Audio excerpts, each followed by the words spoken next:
Una investigación exhaustiva y seria de los asuntos de política pública y gobernanza del país se analizan desde el observatorio. Porque los temas de impacto ya están bajo la lupa y los analizamos desde el observatorio.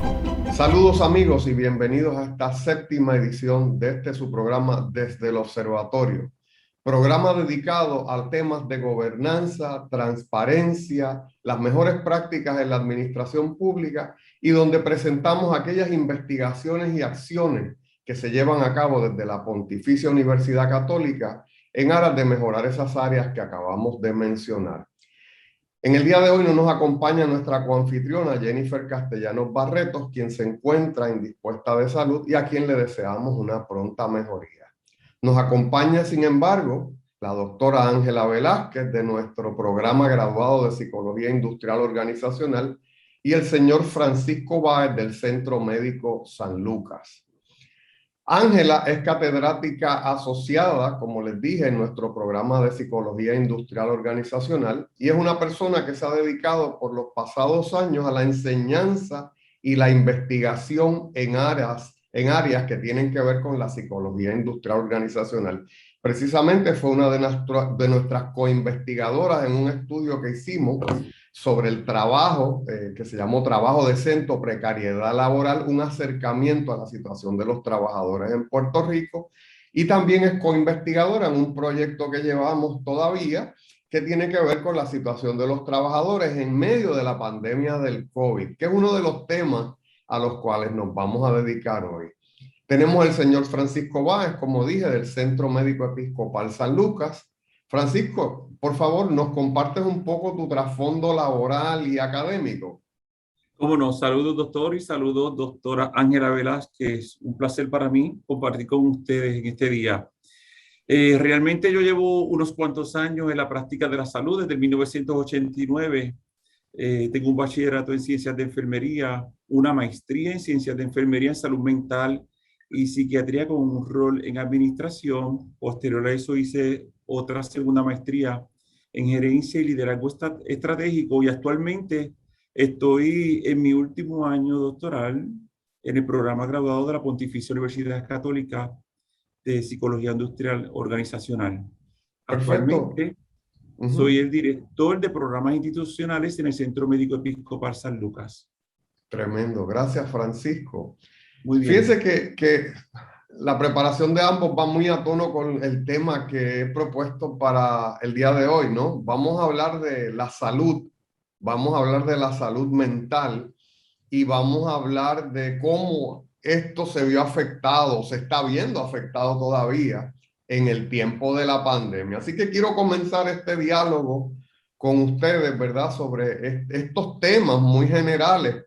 Así que Ángela quizás trayendo un poquito más la perspectiva académica y Francisco, que sí es un estudiante doctoral y puede traer también la perspectiva académica, ya que tiene muchos años de experiencia, pero también con esa experiencia que le da, ¿verdad? El laborar diariamente en el Centro Médico Episcopal San Lucas.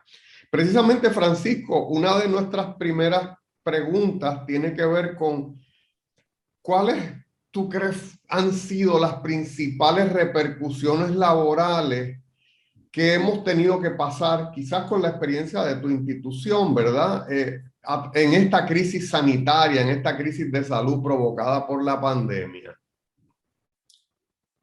Pues fíjese, doctor, nosotros miramos el inicio de esta crisis porque se convirtió en una crisis posteriormente, la miramos con mucho optimismo porque ya habíamos pasado otras pandemias. Nos recuerda que hace unos años atrás pasamos la de H1N1 y obviamente fue una pandemia a nivel mundial, pero que no tuvo las repercusiones que tuvo esta del COVID-19. Y al principio nosotros pensamos que nuestro sistema de salud estaba preparado para enfrentarlo y nada de lejos de la realidad. Sin embargo, nuestro personal no tenía las herramientas necesarias para poder enfrentarlo. Hemos visto que las repercusiones mayores han sido la fatiga por compasión, la fatiga laboral, el miedo. No podemos deshacernos del miedo y la toma de decisiones inadecuadas que muchos de nuestros profesionales tomaron de entrada, tal vez por el temor, tal vez por el desconocimiento o tal vez por autoprotegerse. Tremendo. Fíjate, Ángela, quizás puedas aportar, estoy seguro que puedes aportar aquí, porque en nuestros programas graduados, Francisco, temas como los que tú traes eran temas que cuando un estudiante los traía para investigar en sus tesis o disertaciones o tesis doctorales, nosotros tendíamos a cerrarnos porque eran temas que ya estaban sobreinvestigados, sobremanejados. Así que, por ejemplo, el tema del burnout, yo me acuerdo cuando yo era decano, yo decía, no me traigan una propuesta más que tiene que ver con quemazón, que tiene que ver con fatiga, que tenga que ver con carga mental, porque todo se sabía. Pero claro, esta crisis del COVID-19 ha creado un escenario distinto desde el cual mirar esos temas ya sobreinvestigados y sobreutilizados. ¿Qué tienes que añadir, Ángela? ¿Qué te parece? Saludos, sí. Bueno, a partir del 2020, cuando surge la crisis de la pandemia, pues comenzaron a hacerse investigaciones relacionadas en diferentes países porque esta crisis fue a nivel global. Y ciertamente, pues se ha demostrado que se duplicó la prevalencia, por ejemplo, de la ansiedad y la depresión, a consecuencia, sobre todo, de la intensificación, ¿verdad? De ese temor, como mencionó Francisco, de infectarse, también a consecuencia del aislamiento social, la separación de los seres queridos, que también causó angustia mental, tristeza, soledad. Entonces las investigaciones apuntan que se duplicó la depresión, la ansiedad, también la angustia, sobre todo en las personas que se quedaron desempleadas. Vivimos una inseguridad financiera, así que esas personas que se sintieron menos seguras o que perdieron sus trabajos, pues presentaron angustia por la inseguridad económica. También la angustia mental vino a consecuencia de estos trabajadores de primera línea, que Francisco, ¿verdad?, es uno de ellos, por ese temor a infectarse o el temor de infectar a sus seres queridos. Muchos continuaron su trabajo presencial, estaban en riesgo. Las investigaciones también señalan de que se ha evidenciado estrés y estrés postraumático, principalmente en estos trabajadores de primera línea, por supuesto, por la exposición directa a la enfermedad y presenciar tantas muertes por coronavirus. Y aumento de fatiga. Ustedes saben que vino el teletrabajo impuesto, ¿no? Todo el mundo tuvo que irse a teletrabajar y entonces pues aumentó la fatiga, como dice Francisco.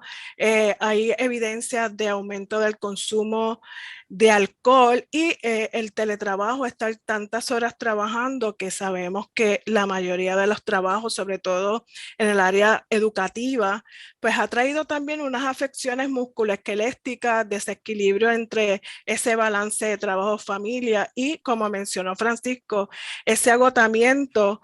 Y es interesante porque coincido con lo que planteaste, de que antes decíamos este tema del burnout, pues ya está burnout, ya está, ¿verdad? Ya está agotado, sí, quemado.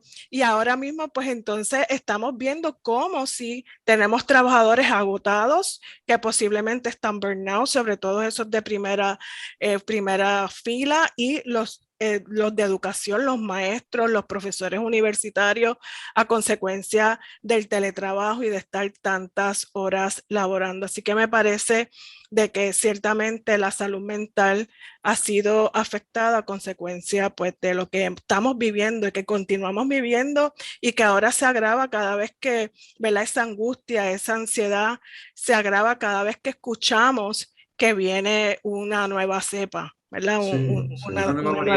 Una nueva variante.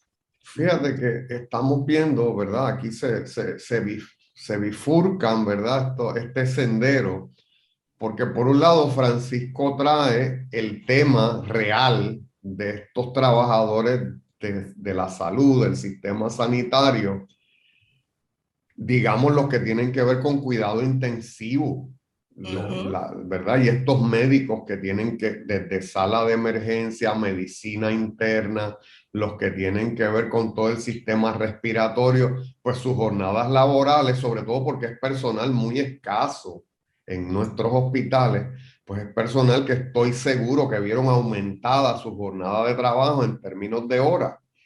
Y el riesgo, ¿verdad?, de contagio, porque es 1 a 1, yo no puedo teletrabajar eso, ¿verdad? Tengo que ver el paciente, ver cómo mejora. Y en una jornada de trabajo larga, donde a veces la mente nos hace trucos, ¿no? Yo tengo que ponerme la mascarilla, yo tengo que ponerme mi equipo de seguridad, yo tengo que desinfectarme. Y eso es muy lógico, ¿verdad? Un paso 1, paso 2 y paso 3. Es muy lógico cuando empiezas a trabajar, pero después de la 8ª hora, o sea, tendremos la claridad mental para, oye, de verdad me desinfecté, de verdad, y seguí los pasos que tenía que seguir. Pues ahí hay, ¿verdad?, una relación distinta con el trabajo. Por otro lado, pues tenemos sí el tema del trabajo remoto, que tenemos muchas personas, que Ángela se recordará que nosotros nos fuimos en la universidad en un receso y Francisco como estudiante. Vamos a estar 15 días fuera porque el país se va a aislar, entonces pues el virus se va a controlar a partir de esos 15 días y vamos a volver después a la universidad. Y todavía 1 año y pico después, pues estamos fuera de la universidad, aunque se prevé que volvamos en enero. Así que vamos, son riesgos distintos, son efectos distintos, ¿verdad?, de la pandemia en distintos tipos de trabajadores, y hay que añadir a eso lo que Ángela había entrado, un tercer sector que se ve afectado, sea porque perdió el trabajo, porque pues hubo una merma en algunos trabajos, porque no, ¿verdad?, no había unas clientelas, digamos, el sector de los restaurantes, el sector de la hostelería, la hospitalidad. Pues esa serie de personas, pues muchos de esos trabajadores perdieron sus empleos o vieron reducida su jornada laboral, lo cual a la vez tiene unas repercusiones en la salud mental, porque pues tienes que, te causa una ansiedad ver cómo vas a pagar las cuentas, cómo vas a enfrentar el mañana. Así que me parece excelente eso. Ángela, ¿puedes un poco, dándole seguimiento, cuáles son esas principales condiciones de salud mental que te parece que han sido reportadas en Puerto Rico? Antes de eso, quizás recordar a la audiencia que nosotros tenemos un estudio sobre los trabajadores y el COVID. Quizás muchos de los que nos escuchan participaron. Así que nos encontramos precisamente en el proceso de análisis de todos esos resultados. Así que tuvimos cerca de 4 grupos focales que nos dieron una información cualitativa sobre, ¿verdad?, cómo me sentía como trabajador en esta situación de la pandemia, y más de 900 encuestas, ya desde una parte cuantitativa, de donde pues, tenemos más de 900 cuestionarios que estamos desgranando, ¿verdad?, a ver qué resultados nos traen. Pues Ángela, con lo que tenemos hoy, ¿verdad? ¿Qué dice la literatura, ¿verdad?, sobre esas condiciones de salud más prevalentes en estos tiempos? Pues a mí me parece que, y tomando un poco los hallazgos que hemos avanzado en nuestra investigación, a mí me parece, y en base a lo que estabas mencionando ahorita, que ahora mismo, independientemente de que estemos trabajando presencial o estemos trabajando a distancia, a mí me parece que estamos en un momento de mucho estrés. En un momento de mucho estrés, y las personas están experimentando mucho estrés, y hay una percepción sobre sobrecarga laboral. También se han expresado de que sienten un cierto aislamiento, un cierto tipo de soledad, porque tal vez el que está en teletrabajo, pues tal vez no tiene esa comunicación directa con sus empleados, y ciertamente la fatiga.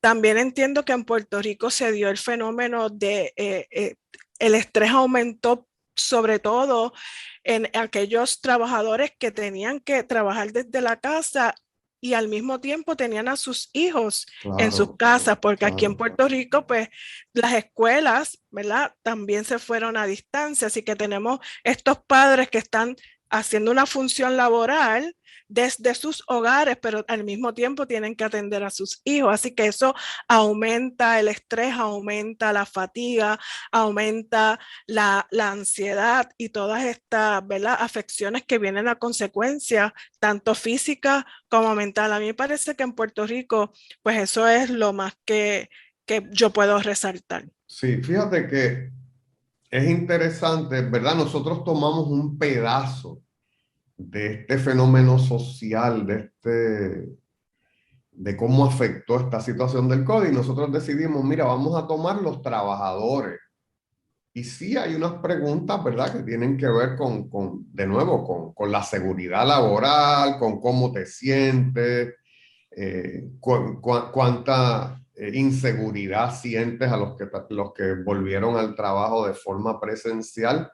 Pero traes un punto bien interesante, y es que muchos de nosotros estamos trabajando desde nuestras casas y las casas no estaban preparadas para trabajar. No, o sea, yo tenía esa dicotomía de trabajo y mi vida privada. Pero entonces de momento tienes todo, tienes trabajo, escuela y familia en el mismo lugar y a veces al mismo tiempo. Al mismo tiempo. ¿No? Y entonces, pues, ¿cómo se establece un balance? Pues es muy difícil. Por otro lado, Ángela, en la revisión de literatura del trabajo que estamos haciendo sobre el trabajo, ¿verdad? Las investigaciones que se vienen llevando a cabo en otros lugares, pues, y no vamos a adelantar lo que ha ocurrido, pero están tocando el tema de cómo se afecta la violencia intrafamiliar. Eso es correcto. ¿Verdad? Porque ya no son 8 horas, ¿verdad? El padre se iba a trabajar, la madre se iba a trabajar, los niños se iban a la escuela, ahora tienes a todo el mundo ahí 24 horas al día. Y ¿verdad? Y entonces son otras negociaciones, son otras componentes, otra dinámica más compleja. Precisamente, Francisco, hablamos de los efectos en la fuerza laboral, ¿verdad? El desempleo, la pérdida de empleados, ¿verdad? La rotación de empleados. ¿Qué arreglos tuviste en tu organización que hubo que hacer desde el punto de vista de recursos humanos para enfrentar esta crisis? Claro, mire, mientras los escuchaba, obviamente nosotros tenemos otra perspectiva de lo que ocurrió y otros problemas identificados, porque en el caso particular nuestro, el 100% de nuestro personal se mantuvo trabajando, porque es personal de primera línea, a diferencia de otros tipos de trabajo, otros tipos de profesiones que regresaron al hogar con sus parejas o con sus hijos. Aquí yo tenía a los profesionales trabajando, pero tenía a sus parejas o a sus hijos en la casa, y muchos de ellos tenían a sus hijos tal vez solos tratando de entrar a plataformas virtuales para cumplir con los procesos académicos. Eso creaba o crea todavía una ansiedad y crea precisamente una rotación de empleados que nosotros teníamos en turnos destacados, porque son empleados que tienen un turno regular o tienen un turno fijo. Pues nos pidieron cambios para poder estar durante el día en su casa y trabajar durante la noche. Completamente eso altera toda la sintonía familiar, porque entonces están durante el día, pero durante la noche en un turno de 3 a 11 o en un turno de 11 a 7, que fueron los turnos que más entonces nos solicitaron, dejaban a sus familiares solos, como quiera, es un riesgo. Claro. Otra cosa que estuve analizando mientras ustedes hablaban es que nosotros hemos identificado otros tipos de problemas que son materia de investigación, porque cuando yo le hablo de la fatiga por compasión, yo le hablo, tengo que recalcarle sobre los problemas que hemos identificado. Entiéndase la incivilidad clínica. Eso ha pasado mucho ahora. ¿Por qué? Porque el paciente estaba solo literalmente en el hospital porque no se le daba acceso a los familiares. Por las órdenes ejecutivas, los familiares no podían entrar a la institución y el familiar siempre ha sido un facilitador para el servicio o el cuidado de su tratamiento, ¿verdad? El tener el paciente solo y nuestros profesionales cumplir con todas sus necesidades, que es su responsabilidad, pero vuelvo y les digo, el familiar siempre es un facilitador, al menos para notificar cualquier riesgo de síntomas por complicaciones. El profesional tenía que asumir esa responsabilidad y hemos detectado, en una de nuestras variables, hemos detectado que el proceso de incivilidad clínica o maltrato clínico ha aumentado porque tenemos un profesional fatigado, cansado, con preocupaciones. Dejé a mis hijos en la casa, dejé a mi pareja, tengo tantos compromisos allá, está todo el mundo. Yo estoy trabajando porque soy la fuente de ingreso del hogar y eso denota muchas veces en el maltrato hacia el servicio clínico. Sí, y yo me imagino que eso es algo que está ocurriendo, vamos a decir, generalizadamente a través de toda la industria, me imagino. Claro, en toda la industria eso se ha generalizado y entonces ha creado que nosotros como administración, ¿verdad? Como entes de dirección dentro de las instituciones hemos tenido que cambiar todos nuestros protocolos de crear programas de motivación, de crear programas para incentivar, ¿verdad? Para mantener ese empleado a un nivel óptimo en su satisfacción y que pueda a su vez rendir un servicio adecuado o esperado por el cliente. Tremendo. Francisco, continuamos hablando de eso luego de una pausa. Volvemos en breve en el segundo segmento de su programa Desde el Observatorio. Amigos, regresamos a Desde el Observatorio con la doctora Ángela Velázquez y el señor Francisco Báez.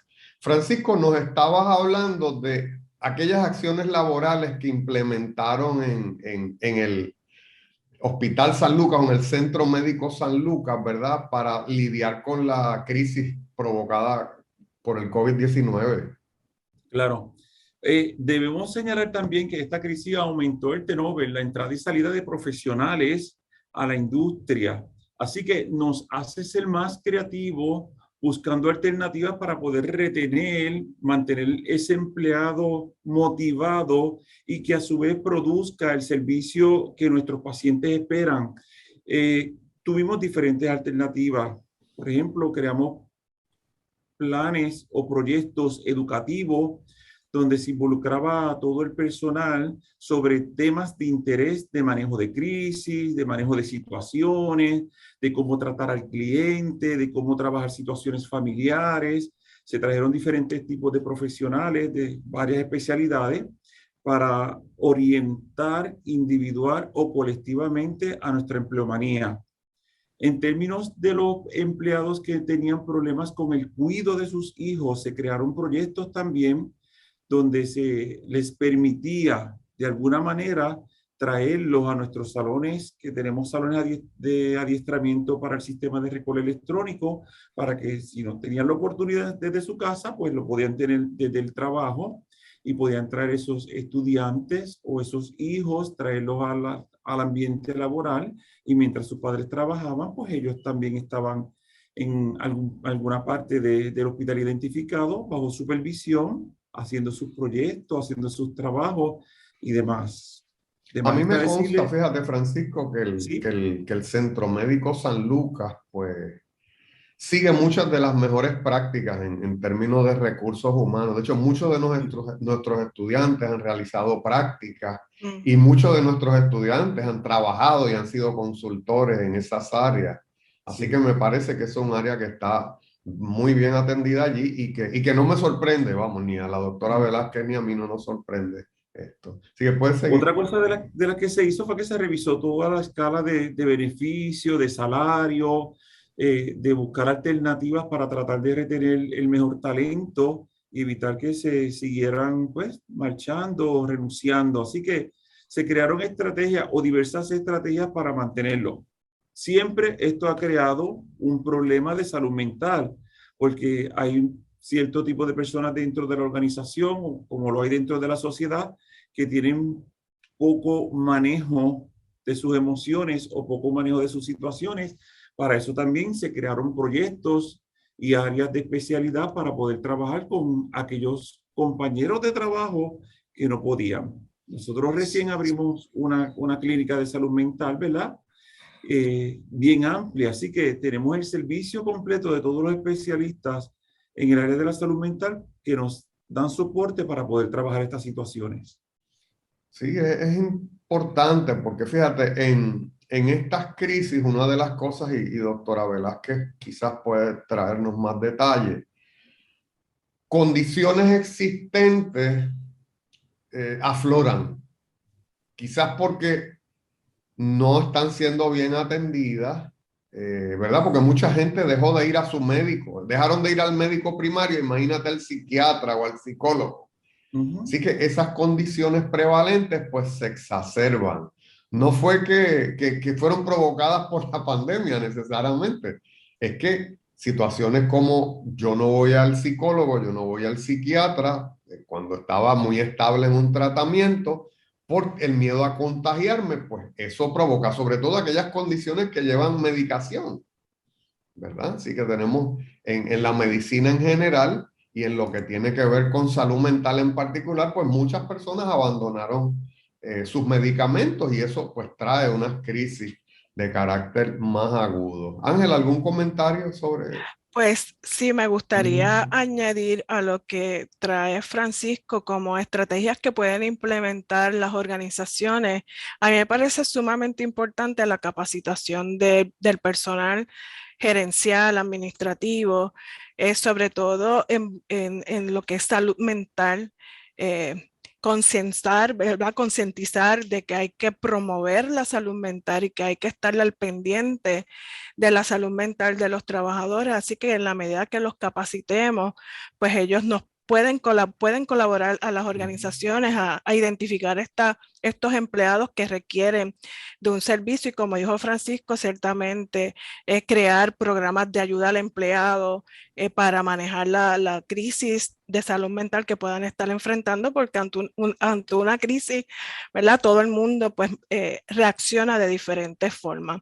También me parece importante porque sabemos que muchos trabajadores perdieron sus trabajos o se les redujo su hora. Así que las organizaciones también pueden contribuir a minimizar el impacto que eso pueda tener en la salud mental de los trabajadores, en el asesoramiento, en ayudar a estos empleados que tal vez tuvieron que despedir o reducirle la hora a formación, a búsqueda de empleo, asesorarlos en cómo entonces promover también su salud mental, mantenerlos activos de otra forma. Así que me parece que es importante que las organizaciones se involucren en lo que es conocer cómo están sus empleados y asegurarse de que estén atendidos en términos de su salud mental y también su salud física, porque ciertamente creo que la mayoría de las organizaciones pues siguieron todo lo que tiene que ver con higiene industrial,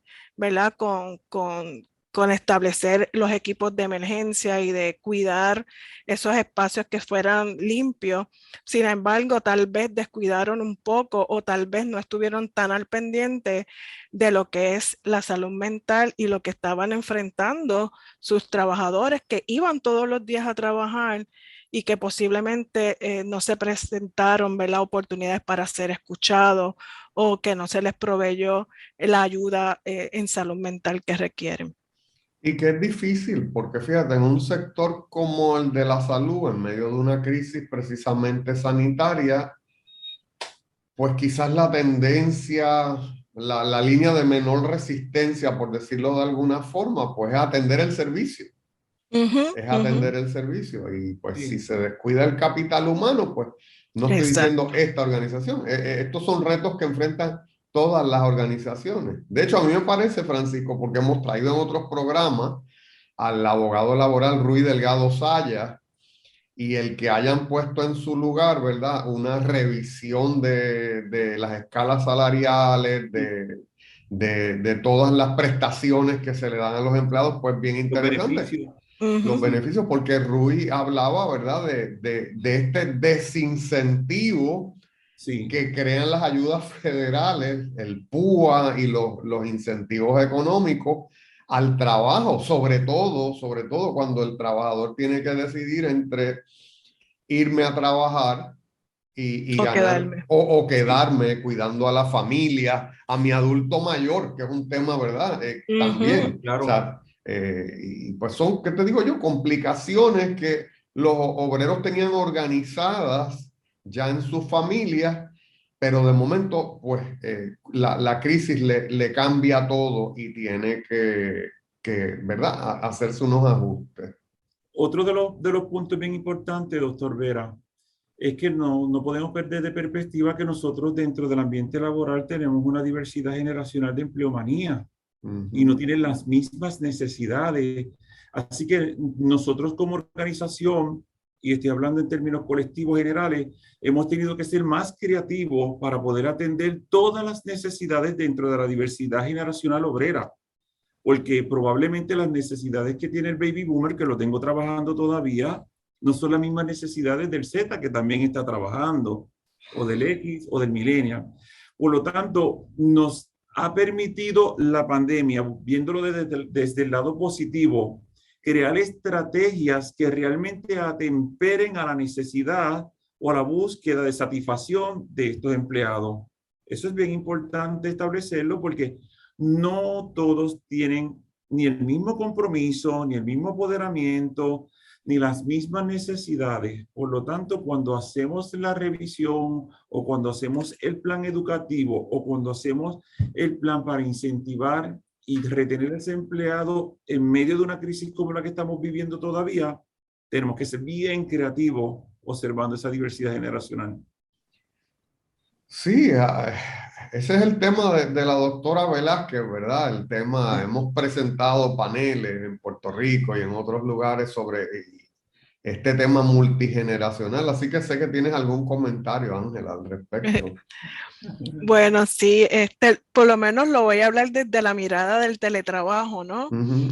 Donde posiblemente tuvimos, y desde la cátedra, que tenemos colegas baby boomers que posiblemente no estaban tan familiarizados con la tecnología. Eso es ¿verdad?, una necesidad particular. Tal vez el millennial se le hizo más fácil manejar la tecnología. Así que sí, hay unas diferencias generacionales, también la forma en que reaccionan o reaccionaron a la crisis, las necesidades, ¿verdad? A lo mejor el X tenía a su pendiente cuidado de niños, cuidado de padres versus el millennial, que a lo mejor por lo único que se preocupaba era por su salud, ¿verdad?, personal, y no necesariamente tenía otras preocupaciones que pueden tener otras generaciones que tienen otras responsabilidades. Así que me parece interesante lo que trajo Francisco, no lo había visto, ¿verdad? Esta mirada de las necesidades generacionales en términos de la pandemia y posiblemente de cómo han reaccionado y cómo eso pudo haber influido en su salud mental, ¿no? Sí, y lo digo desde el punto de vista de trabajo, ¿verdad? Desde el punto de vista organizacional.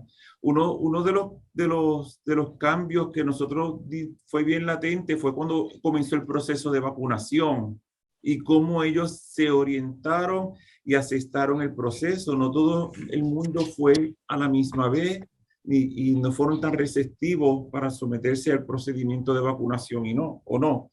Sin embargo, vuelvo y les repito, como organización tenemos que ser bien estratégicos y tener las herramientas necesarias a través de los procesos académicos, de los procesos educativos, para mantenerlos a ellos al día y que puedan entenderlo y ser participativos. Después de todo, nosotros tenemos un solo fin, que es el servicio que damos al paciente, y ese servicio se tiene que dar claro, transparente. Para eso tenemos que tener una buena salud mental, un buen control de nuestras emociones y realmente presentarnos con la seguridad de que estamos haciendo lo correcto en medio de cualquier crisis. Fíjate que es interesante que en el pasado, Ángela, y esto tiene unas grandes repercusiones, fíjate, curriculares. esto que Francisco ha traído es que cuando uno, por ejemplo, yo estudié hace bastante, un par de décadas atrás, el tema de recursos humanos, ¿verdad? Mi maestría fue en administración pública con especialidad en recursos humanos. Y básicamente con una one size fits all, ¿verdad? Esto es adiestramiento, esto es clasificación de puestos, esto es retribución. Y hoy día, pues, tienes que tener como 5 libritos, ¿no? Con aplicación a esta playa de generaciones que están coexistiendo en el mundo del trabajo. Porque los baby boomers se han retrasado en retirarse precisamente porque las condiciones del retiro en Puerto Rico no son las mejores. Porque se sienten saludables, porque se sienten mentalmente alerta, porque han cuidado mejor de su dieta, han hecho su ejercicio y se sienten activos todavía, sienten que tienen mucho que aportar y entonces permanecen por más tiempo en el lugar del trabajo. Pero entonces tienes todo este montón de generaciones, los millennials, los Z, etcétera, en el trabajo y responden a estímulos distintos. Eso es correcto. A estímulos distintos. Entonces, un gran reto para la psicología industrial organizacional y un gran reto para la gestión del talento humano, ¿verdad? En esas organizaciones. Y eso a través de toda la industria. Hoy el énfasis, ¿verdad? Ha sido la salud mental, pero a través de todas las industrias, pues si la gerencia no tiene esa flexibilidad y no tiene esa amplia caja de herramientas ¿verdad? Que apele a los distintos empleados, pues muchos arrancarán, las nuevas generaciones arrancan y se van, porque Ángela nos ha establecido, ¿verdad? Que estas nuevas generaciones no tienen ese attachment con el trabajo de por vida que tenía el millennial, ¿verdad? Digo, el boomer, sí. El boomer, perdóname, el boomer, sí. El boomer, pues decía, long life employment, ¿verdad? Yo aquí trabajo 30 años y tengo un retiro feliz. Porque las generaciones nuevas han visto que ese compromiso no se cumplió. Los sistemas de retiro se quebraron y dicen, yo no voy a estar como papi trabajando 30 años para después, ¿qué te digo yo? No tener un retiro adecuado. Así que yo brinco de un empleo a otro constantemente, donde mejor me tengan, donde más me ofrezcan, donde yo pueda desarrollar más mis capacidades. Y eso es un gran reto para las organizaciones en general y para las de la salud en particular, porque son organizaciones que uno esperaría que tuvieran cierta estabilidad, ¿verdad? En términos de su core de profesionales. Así que me parece bien interesante eso. ¿Has percibido, Francisco, o han percibido ustedes en el Centro Episcopal San Lucas, el centro médico, miedo al contagio de parte de los trabajadores de la salud? Sí, definitivamente, definitivamente. Sí. Yo le mencioné al principio que al inicio de todo esto lo miramos con mucho optimismo porque no pensamos en la magnitud que iba a tomar esta pandemia a nivel mundial y pensamos que nuestro país estaba tal vez preparado para enfrentarla. Bien o mal han ocurrido las cosas, pero yo diría que tal vez como un 15 o 20% de nuestra empleomanía pidió espacio para retirarse, para quedarse en su casa, para acogerse a algún tipo de licencia que fueron destacadas por el gobierno federal y demás, por miedo. Okay. Porque tenían miedo, obviamente, a contagiarse o a enfermarse o el desconocimiento.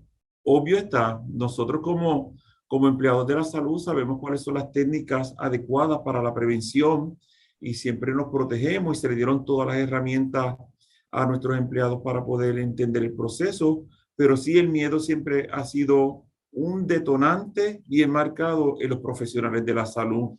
Por eso es que hay que darle seguimiento, la continuidad en los talleres o los procesos académicos que tenemos a nivel interno, como las charlas mandatorias que se dan, pues obviamente van dirigidas. Hemos tenido que reestructurar, ya no tenemos que hablar tanto de seguridad o de otros temas en específico, sino hablar un poco más del proceso de salud mental, cómo trabajarlo y cómo enfrentarnos a estas crisis. Sí, yo me imagino que eso sería más grave vamos a decir, en el pico de la pandemia y cuando se sabía poco del contagio del virus, ¿verdad? Sí. Porque, pues, sobre todo había muchas ideas de que el virus era más contagioso, es contagioso, pero de que era más contagioso de lo que en realidad era. Sí. Y una vez, pues, se va aclarando eso, sí. Claro, y está también el efecto emocional, ¿verdad? Que lo hemos mencionado, pero por ejemplo, el enfrentarse a la muerte. Muchos pacientes pues fallecieron en nuestras instituciones, aunque esas estadísticas están presentes, pero vuelvo y les repito el detonante de que el familiar no está presente, el familiar no tiene esa experiencia. Entonces nosotros trabajar el proceso de muerte con ese paciente solo y posteriormente presentar o recibir a la familia para darle la noticia, hay que tener unas herramientas o técnicas emocionales fuertes para poder enfrentar esas crisis. Y el siempre profesional de la salud se va a convertir en un facilitador, en un ente, en un mediador que va a dar apoyo tal vez espiritual, emocional en esa crisis. Y tuvimos muchas experiencias de personal que se mostraba rasgos y síntomas, ¿verdad? De cansancio y fatiga laboral, porque no es fácil. No es fácil enfrentarse a esos procesos y no tener tantos recursos. Así que, vuelvo y le repito, hemos tenido que cambiar todas nuestras estrategias y mantener a nuestro personal en un nivel óptimo de satisfacción, de motivación, de orientación, para que ellos puedan sentirse viables a la hora de trabajar. ¿Cómo has visto el proceso de vacunación de los empleados de la salud en general? No necesariamente en general. En términos de lo que es la vacunación, al principio, como le mencioné, algunos tuvieron o hubo algunas dudas en cuanto a la administración de la vacuna, por el proceso, cómo se dio, muy rápido y demás, pero fueron los mínimos. Actualmente, por ejemplo, yo entiendo que a nivel de Puerto Rico, sobre un 90% o un 95% de los empleados de la salud están vacunados. Los que no están vacunados realmente porque tienen alguna situación, ya sea personal, por motivos de creencias cristianas o religiosas o por alguna condición de salud. Pero en Puerto Rico el porcentaje de vacunación entre los profesionales de la salud es bien alto. Bueno, y si no me equivoco, es mandatorio por ley, ¿verdad? Porque el otro proceso es muy complicado, ¿verdad? Sí, es mandatorio y obviamente ahora con las órdenes ejecutivas, si no está vacunado, independientemente tenga alguna restricción o alguna causa personal, tiene que hacerse una prueba cada 7 días antes de trabajar. Pues perfecto. Amigos, hemos llegado al final de este programa desde el observatorio. Damos las gracias al señor Francisco Báez y a la doctora Ángela Velázquez por su gentileza de estar aquí hoy, por esta interesante discusión. Pueden escuchar este programa y compartirlo con todos sus contactos a través del Facebook Live de la Pontificia Universidad Católica, del canal de Huellas de Futuro de la Pontificia Universidad Católica y en Spotify. Así que los esperamos la próxima semana en Desde el Observatorio. Forma parte de nuestro análisis. Comparte tus opiniones con el panel. Comunícate con nosotros a observatorio.pucpr@pucpr.edu. Desde el Observatorio, una producción de la Pontificia Universidad Católica de Puerto Rico.